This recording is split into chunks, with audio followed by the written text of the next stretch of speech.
3, 2, 1 قابل احترام جج صاحبان، سامعین کرام، جملہ شرکائے مقابلہ، زیر بحث قرارداد سیاست کا مذہب اور مذہب کی سیاست موضوع چونکہ دو حصوں پر مشتمل ہے اور دونوں حصوں کے دو پہلو ہیں، تو سب سے پہلے موضوع کے پہلے حصے سیاست کا مذہب کیا ہے اور کیا بن چکا ہے وہ سمجھ لیتے ہیں۔ سیاست کا مذہب ہے انسانی معاشرے کے معاملات طے کرنا کسی بھی قسم کے تعصب اور طرفداری کے بغیر۔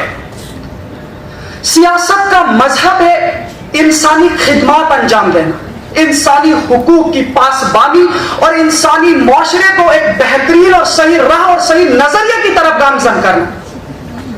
انسانی زندگی کے مسائل، آزادی، ترقی، مساوات، برادرانہ تعلقات، معاشی استحکام، سماجی خوشحالی اور ترقی، ان تمام مقاصد کا حصول اور ایک بہترین معاشرہ جہاں قانون کی حکمرانی ہو، آئین اور دستور کی پاسبانی اور پاسداری ہو، اور سب سے بڑھ کر عوام کی خدمت حکومت کا مقصد یا اس کی ذمہ داری ہے۔ تو چند حروف کے اختصار کے ساتھ یہ ہے سیاست کا مذہب یا مقصد۔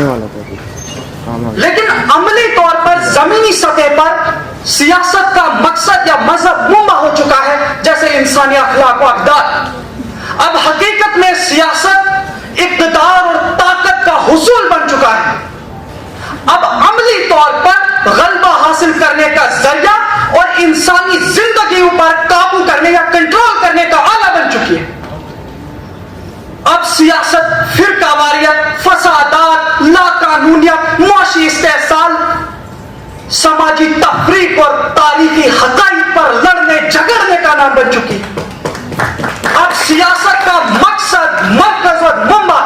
سوائے اقتدار اور طاقت کے حصول کے علاوہ ہم کو کچھ اور نظر نہیں آتا۔ اب سیاست ہمارے یہاں مختلف سیاسی جماعتوں کے بیچ میں حکومت کی گدی کے اوپر بیٹھنے کے مقابلے کے سوا کچھ اور نہیں ہے۔ اب ہر ایک سیاسی جماعت کے لیے اپنا منشور اور اپنا ایجنڈا آئین، دستور اور قانون سے بالاتر ہو چکا ہے۔ اب عوامی خدمت، جمہوریت کی مضبوطی، ترقی، مساوات اور اہل وطن کے درمیان برادرانہ تعلقات و اخوت و محبت کو فروغ دینا محض بیان بازی بن چکا ہے۔ اب سیاست کا مذہب مختلف سیاسی جماعتوں کے کارکنوں کی بحث کے بیچ میں اور میڈیا پر چیختے چلاتے اینکروں کی چہمگوئی کے بھی گم ہو چکا ہے، جس کی تلاش ہمیں نظر نہیں آتی۔ مگر مجھے خوشی ہو رہی ہے کہ اس مقابلے کے ذریعے جس میں کہ یہ موضوع زیر بحث لایا گیا کہ دوبارہ سے سیاست کے مذہب جو مخمن تھا اسے باہر نکالنے کی کوشش ہو رہی ہے۔ وقت کی قلت کو پاس رکھتے ہوئے مجھے فوراً موضوع کے دوسرے پہلو کی جانب روشنی ڈالنی ہوگی، اور موضوع کا دوسرا پہلو ہے مذہب کی سیاست، جو کہ ہمارے یہاں کوئی نئی بات نہیں ہے، بلکہ مذہب کی سیاست کی بنیاد ہندوستان کے ماضی کے اس سیاہ باب میں ہے جب ہندوستان انگریزی سامراجیہ کا ایک حصہ تھا، اور اس انگریز حکومت نے اس ملک میں مذہب کی سیاست کو ایک اوزار کے طور پر استعمال کر کے اس ملک کے عوام کو بانٹ کر رکھا اور اپنا دبدبہ قائم رکھا، کیونکہ انہیں معلوم تھا کہ مذہب کے نام پر اس ملک کی عوام میں انتشار پھیلانا ان کے سامراجیہ اور ان کی حکومت کو اس ملک پر قائم رکھنے کا ایک اہم ترین آلہ ہے۔ سامعین کرام، آزادی کے بعد نہ صرف یہ موضوع یونیورسٹی اور کالجوں میں زیر بحث رہا، بلکہ آزاد ہند کی حکومتوں نے مذہب کی سیاست کو ایک حکومتی منصب کا درجہ دیا جو اس ملک کی ترقی اور اس کے مستقبل کے لیے بہت اہم ہے۔ مگر ہماری بدقسمت یہ افسوس ہے کہ جس مذہب کی سیاست کا استعمال ہندوستان کو غلام بنا کر رکھنے والے انگریزی حکومت نے کیا، آزادی کے بعد خود ہمارے چنے ہوئے سیاست دانوں نے اقتدار اور حکومت کی گدی سے چپٹے رہنے کے لیے اسی گندی اور گلی اسٹریٹجی آلے کا استعمال کیا۔ سامعین کرام، آزاد ہند میں مذہب کی سیاست کا منصب تو یہ ہونا چاہیے تھا کہ کس طرح سے جو ہندوستان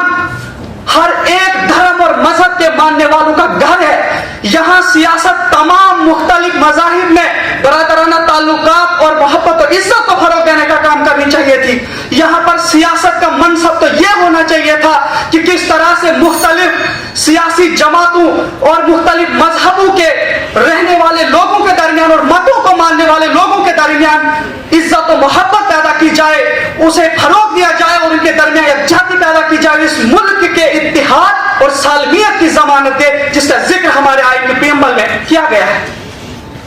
تو اب میں نے آپ لوگوں کی خدمت میں سیاست کے مذہب کے دونوں پہلو پیش کر دیے ہیں کہ سیاست کا مذہب کیا ہے اور سیاست کا مذہب عملاً کیا بن چکا ہے،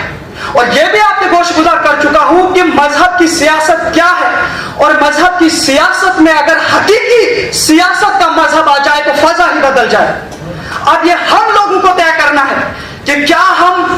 سیاست کے اس مذہب کو چننا چاہتے ہیں جو ہمارے آئین کے مطابق اور قانون کی حکمرانی کے مطابق ہے، جس کے تحت سیاست ایک انسانی خدمت کا آلہ بن جاتی ہے، یا ہم سیاست کے اس مذہب کو چننا چاہتے ہیں جو ہمارے آئین کے برعکس ہو۔ وقت کی قلت کا پاس رکھتے ہوئے میں اس سے زیادہ بڑھ نہیں سکتا۔ آخر میں اس اشعار کے ساتھ رخصت چاہوں گا کہ مذہب نہیں سکھاتا آپس میں بیر رکھنا، ہندی ہے ہم، وطن ہے ہندوستان ہمارا۔